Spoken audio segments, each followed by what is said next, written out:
Good afternoon, wherever you're watching us from. This is Younib News at 1, where I'll bring you the latest news right from politics all the way to sports.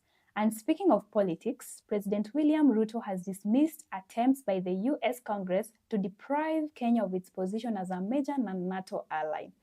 We will be bringing you this and more. My name is Rachael Akinyi, but first things first, let's look at the news making headlines.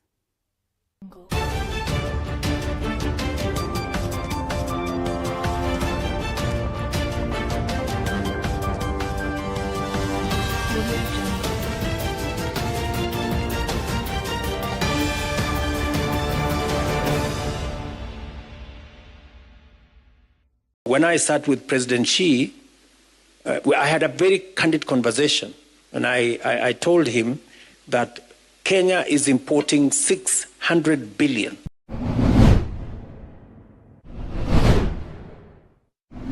Explore a shared broadcast signal from the Central Results Hub. This is maybe some of the questions that lingers on our mind and we need to address.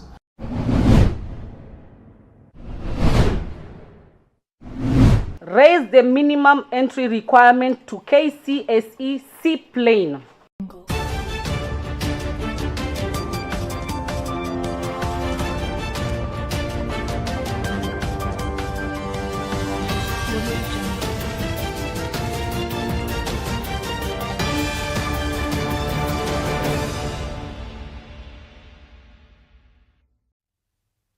Welcome.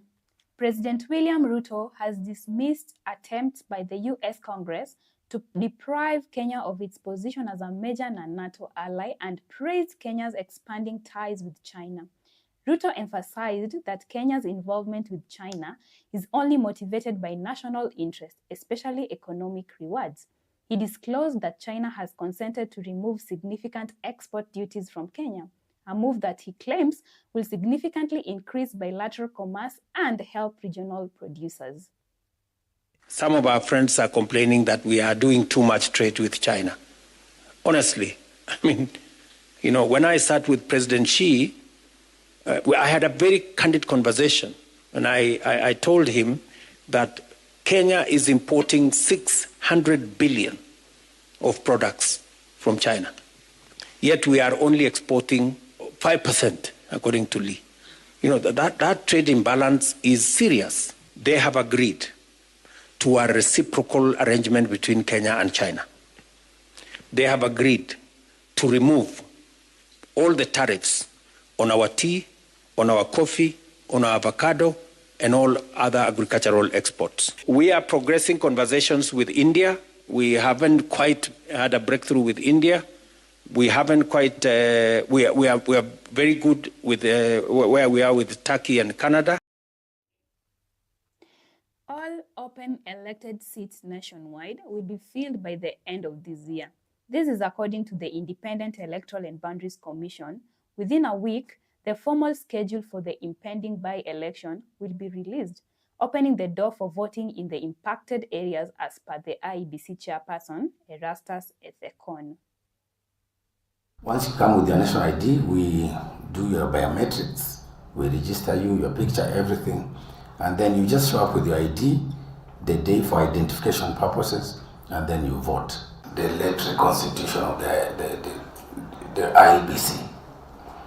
But that having been done, we are working around the clock to ensure that we meet the timelines to execute. As a responsible Kenyan, you can check the Kenyan Gazette and you can send your people out there, media, you can check. Counter-check the number of the polling station, the location, you can even map it using GPS. Can we explore a shared broadcast signal from the Central Results Hub? This is maybe some of the questions that lingers on our mind and we need to address. The other challenge is misinformation and disinformation that spread rapidly across platforms. Remember, one incorrect tweet can trigger panic. We ask the Commission to speak firmly and act in collaboration with law enforcement to protect civic space.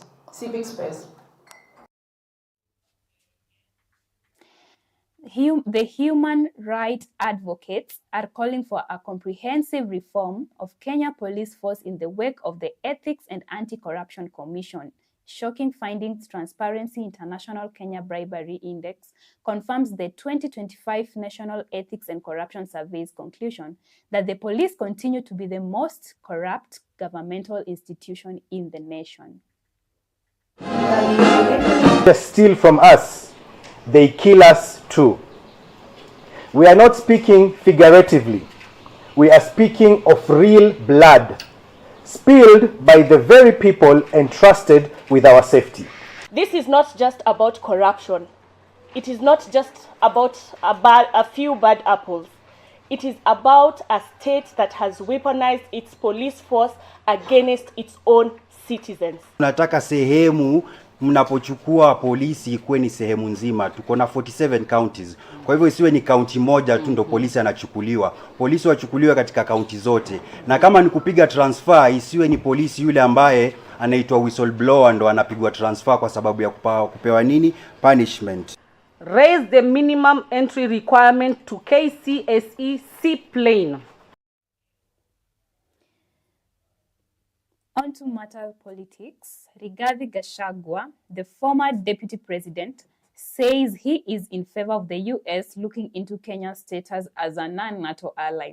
The leader of the Democracy for the Citizen Party stated during a media roundtable amid his United States of America tour in Kansas. Gachagua said that the United States has a right to look into murder, torture, police brutality, kidnappings, and the president's ties to terrorist groups in the area under President William Ruto Kenya Kwanza regime. So has rolled out a very elaborate plan to divide the opposition. And he is using every trick in the book, and he has applied massive resources to try to create problems within the opposition. Specifically, he has started with the mountain. He would want a situation where he divides the mountain because the mountain vote, by its sheer size, is very decisive in who becomes president and who doesn't become president. We are aware of schemes to form political parties within the mountain to come and rival the DCP, which is the party of choice in the area.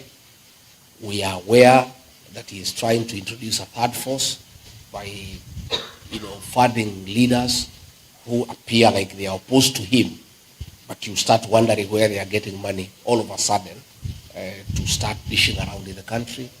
These are things that are going on because that is the language of William Ruto of saying the people of the mountain as tribal. So if you hear a leader from the mountain all of a sudden talking about tribalism, we don't want tribalism, that is the language of William Ruto. You can tell. And then you can see those leaders are having some bit of money and they did not have money before. Let me caution my colleagues and all those of us who want William Ruto to be wanted. The mood in the country today as we speak. Any of my colleagues will abandon the one-term movement at the behest of President William Ruto for the purposes of financial gain or promises or positions. That he'll go alone and he'll not go with the people. And he or she will be isolated. I have personally committed before the people of Kenya that if I'm not chosen to be the flag bearer, I will be more than willing to support whoever is agreed on. My colleagues, Honorable Stephen Kalonzo Musyoka, has committed himself that in case he's not the flag bearer, he'll support whoever is agreed upon. Dr. Fred Matiang'i has committed that if he's not the flag bearer, he'll support whoever has been agreed on. We will be taking a short break here at Younib News at 1. Stay tuned.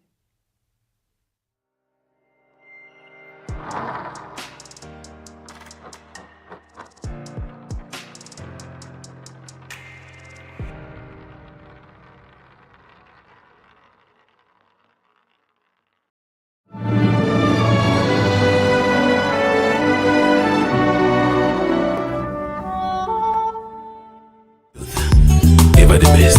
Hallelujah.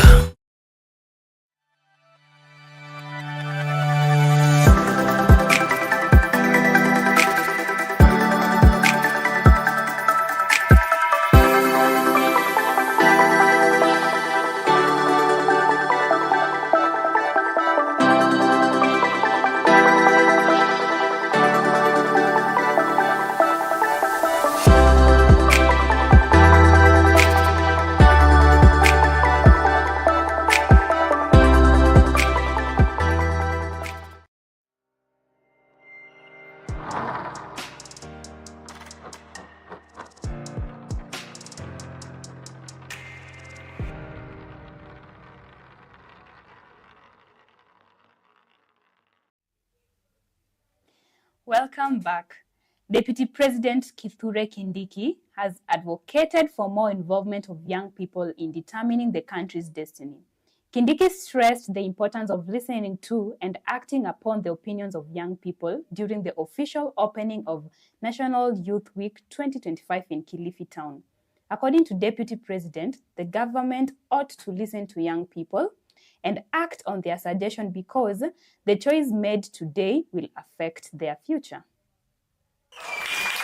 Our young people who may not necessarily in our institutions, but they are out there and they are looking for the government to listen to them. They are looking for the government to adjust the things that they think we are not doing right. I am going to be part of the solution, just like it was said earlier, that we need to be part of the solution, all of us, and stop the blame game. Don't allow young people,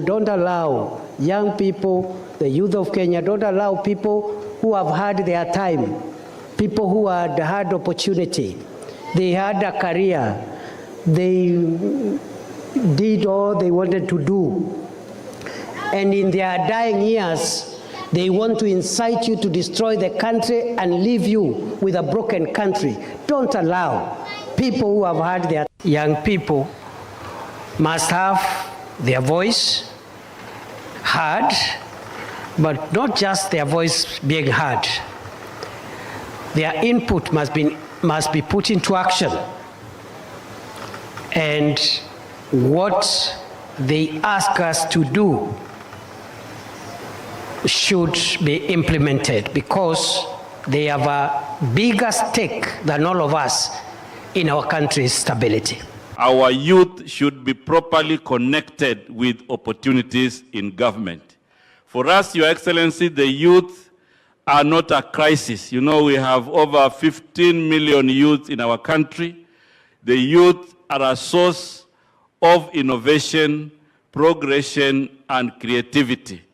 The Higher Education Loans Board and the Universities Fund will support 201,695 first-year university students, in addition to 257,523 continuing students, over and above the 237,000 TVET trainees that will also be supported. Following severe allegations of misconduct, constitutional infractions, and misappropriation of public funds by member of the County Assembly, Kericho Governor Dr. Eric Mutai is facing an impeachment motion. During a Tuesday afternoon meeting presided over by County Assembly Speaker Patrick Mutai, Sigowet Ward MCA Kiprotich Rogon proposed the resolution which references the governor's alleged disregard for constitutional norms and participation in actions deemed inappropriate for his position.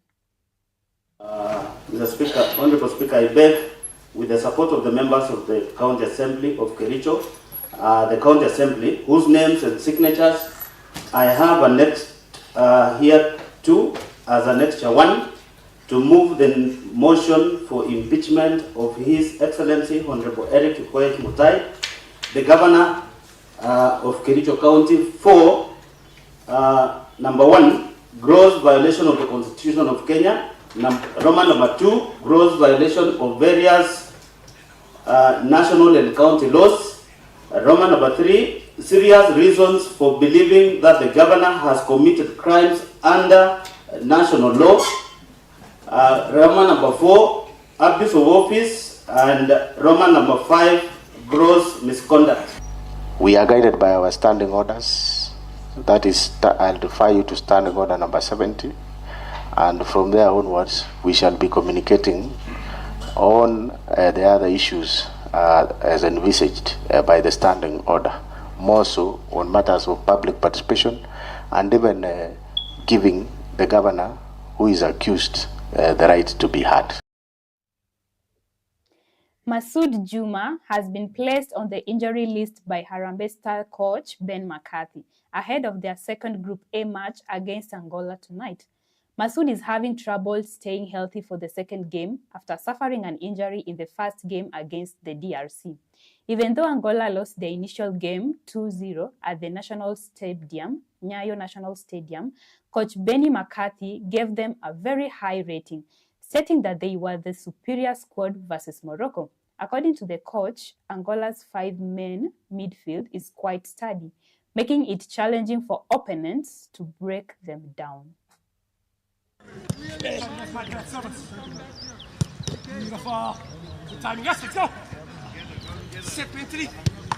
We respect everyone, but we don't fear anyone. So we are ready for the challenge tomorrow. We know it's a big task. Whatever happened in Kosafa happened, but tomorrow we are ready for them.